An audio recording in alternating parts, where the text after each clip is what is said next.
punch in Stories from Victory Lane, you will see a show that we did with the entire Sturdell family. That is correct. R.J. Sturdell. Great story. His crew chief, Megan Sturdell, who happens to be his wife, and his son, Damian Pilardi, are on that show.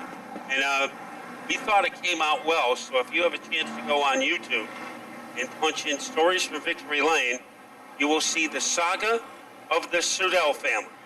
You sure will, and it is a great story. Please make sure you check it out. We're also going to be having some special guests tonight. Nicole LaRose is going to be joining us, and that's not the only special guest this evening. Yeah, Mary Ann Gambacorta, who is second in the fundraising drive for the Ovarian Cancer Research Fund Alliance. She will be with us. But right now in the lead is Matt Clement. They scramble a little deeper in the pack. Jeremy Lavoie was able to get from 5th to 3rd. Well, it appears that R.J. Sturdell had a problem, and with a little power assist... He's got a bigger problem now. Yes, as Marquise and Sturdell are nose to nose underneath the Key Bank billboard down the back straightaway. And Marquise pulls away. The racetrack was blocked. It all took place when R.J. Sturdell's car did not go up to speed down the front straightaway. He tried to also where it was touched during... Looks like Chubby Checker back in the twist days. So that car, along with Marquise was a victim. He really had no place to go, and he actually stopped just before the R.J. Sturdell machine, and they did not come together, but there was a little bit of what we call a power assist coming from behind them. As traffic was fast and furious as they worked their way off turn number 4. Lights are off from the safety vehicle from Wheeler Engineering, and the green flag is out. And it doesn't take long, Matt, for car number 59 to move to the front of the class.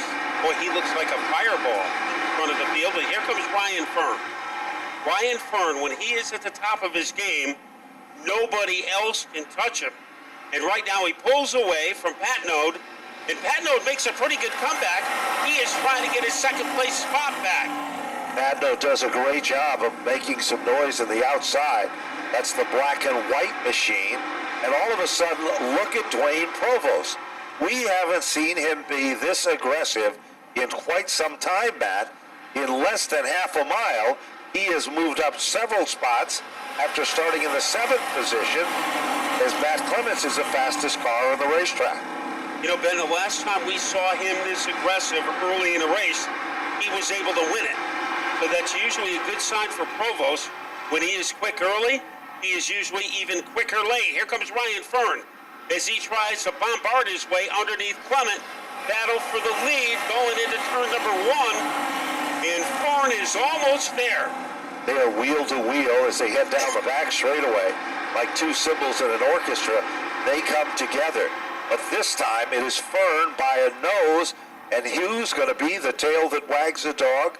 Now, it appears that it looks like Provost is going to be the factor as he runs right on the back bumper of Matt Clements as they continue to run nose to tail in a bid for second. Now look a little further back. Here comes the Red Rocket sled, the Aspen Hill Farms machine for Lavoie, but it's not going to be easy because Pat Node is still looking racy in the 4th spot. Yeah, Pat Node is tough here in the early going. We'll see what the Red Tornado can do. Remember, Jeremy Lavoie has to be careful because he does not want to jeopardize his point lead. Alexander Fern is right there, but here is Lavoie as he is frozen to the side panel of the 22 car, and now he pulls away and takes over 4th place. Lavoie continues to look strong, and all of a sudden, Alexander Fern has now found her way into the top 5, forcing Pat Node back to the 6th spot. Now, we haven't heard much at all from the 66 of Justin Bren. Remember, last week he was the big dog and up on the podium as the star of the show. Tonight, in 7 circuits, he has not been able to make that transition. Ryan Fern, the leader, quickest car on the racetrack, 21.809. And he is pulling away from the 59 of Matt Clement. Maybe the best battle on the track right now is for 4th and 5th between Jeremy Lavoie and Alexander Fern. Alexandra has missed some races this year, but when she has avoided mechanical problems, she is one of the quicker cars. Now a little wiggle that time for Matt Clement, and that could give an opportunity for Dwayne Provost. Well, in the last 3 weeks, Clements has shown such improvement here at Stafford as he continues to look racy in second. But we have not seen Provost this strong in quite some time. They are at the halfway point when they come back to the line, and Lavoie is not really a factor in this, and he was so determined when he came through the paddock gate tonight that he needed a victory. He wanted to gain in that point battle, but it looks like there's 10 laps to go, and he's got a way to go, getting back in that fourth spot, and that's about a half a turn away from the third place car. Yeah, I don't think Lavoie cares about the points. He cares about the W's, and those wins will lead the points. The drum major of the parade is Ryan Ferd in car number 92, and Clement has been strong. This is the strongest we have seen him this late in a race in a long time. And Dwayne Provost, that car can accelerate at a moment's notice. So even though Dwayne Provost is running third right now, you never know when he is going to get some giddy up. You certainly are right, Matt, and there's 12 of the 20, and Provost is trying to move in, but again, Ryan Fern is way out in front. Now, we've seen Fern do this before, get a good commanding lead, but in the closing laps of the event, sometimes things don't work the way that he'd like them to be. But will that be the story tonight? His sister Alexandra Fern is now back up to the top 5. 6th position is Pat Node. And then in the 7th spot, and this is kind of a surprise, Matt, is Justin Bren. Justin Bren is another of those guys who has had an up and down season. Like he's been in a mountain range. He one night, a valley the next. Dwayne Provost got very close to Clement, then he retreated. So Clement doing a good job keeping Provost behind him. This is some masterful driving for the guy in the cockpit of the 59 car. There is the high five from the starter's stand from Brian Callum as he gives him 5 circuits to go, 2.5 miles left in the competition here, as Fern continues to dominate and literally pull away from the entire competition. Meanwhile, Provost continues to reel in on the Clement machine. He gets close within striking distance, Matt, but not enough to be able to get the job done, and the clock is ticking. I think Clement has some power in that number 59 car, because every time Provost gets close, he is able to respond and pull away. But he can't respond enough to have an answer for Ryan Fern. This is one of his most dominant performances of the season in car number 92. And the cat and mouse game continues between Matt Clement and Dwayne Provost.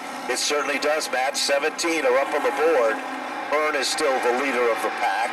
Meanwhile, this time when they come back to the stripe, there'll be 2 laps to go, 1 mile remaining.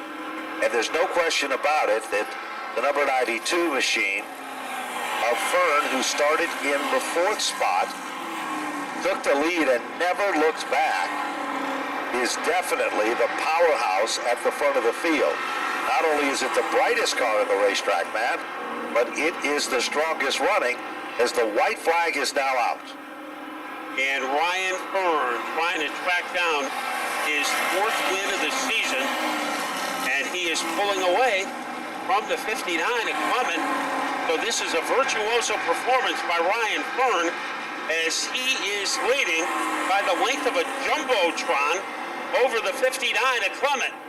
There's no question about it. Checkered flag is out. Ryan Fern will take down the win. Great run for Matt Clement to finish in 2nd. Dwayne Provost to finish in 3rd. Jeremy Lavoie for 4th. There's a lot of stuff going on. There's a lot of stuff going on in Napa Victory Lane as Ryan Fern is out of the car. And let's check in with our host, Kyle Rickey Jr.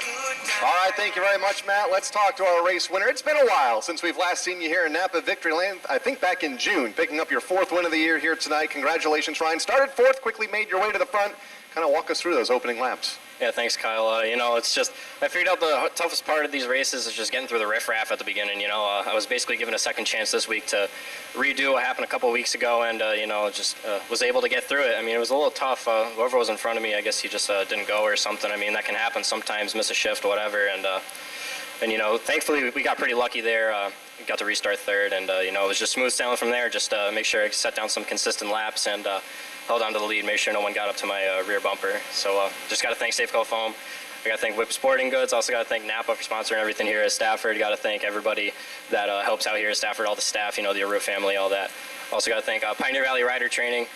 And I got to thank Charlie Performance. They gave us a few parts. Rad Auto Machine, they give us the best that they got under the hood here. Also got to thank Williams Race Gear. We were on point on the restarts for the last, entirety of the season. So, never had issues with any of their transmissions. Would strongly suggest checking them out. Bulletproof rear ends as well. And I think that's pretty much it, except for Sunoco race fuels and stuff as well. They give us some fuel certificates. And Joe Ham's Weldon. Joe Ham, come here. Come here. I got to talk to him because, he always motivates me and everything. Just thanks, guys. There you go. That's Ryan Fern. His 4th win of the season. Make that his 5th of the season. It's been a while since we've seen him here in Victory Lane. A lot of folks, of course, he has to thank, and a lot of them are down here, including Sister Alexandra, who finished 5th in that race. Matt Clement down here finished top 3 in the 2nd spot. Congratulations. Walk us through your run and having to not only try to stay with Ryan, but also defend that 2nd spot as well. Oh, man, I had my hands full there with Dwayne coming up behind me. Every time I take a look in the mirror there, he was getting closer and closer. I just want to thank him for running me clean. Congrats to Ryan on his win. This is our best finish ever, so I'm pretty pumped about this. We had that win earlier, but we got disqualified. So we're getting one step closer here, and pretty soon we'll be right up there. Career night, who do you have to thank? I want to thank Aquatic Wildlife, Elmo's Dockside, Wayne's Auto Body, and shout out to Dennis Ray, DMW Graphics, printed me that awesome decal on the hood there, the American flag and the thin blue line flag. We wanted to put that on there for First Responders Nights coming up next week. We figured we represent for them.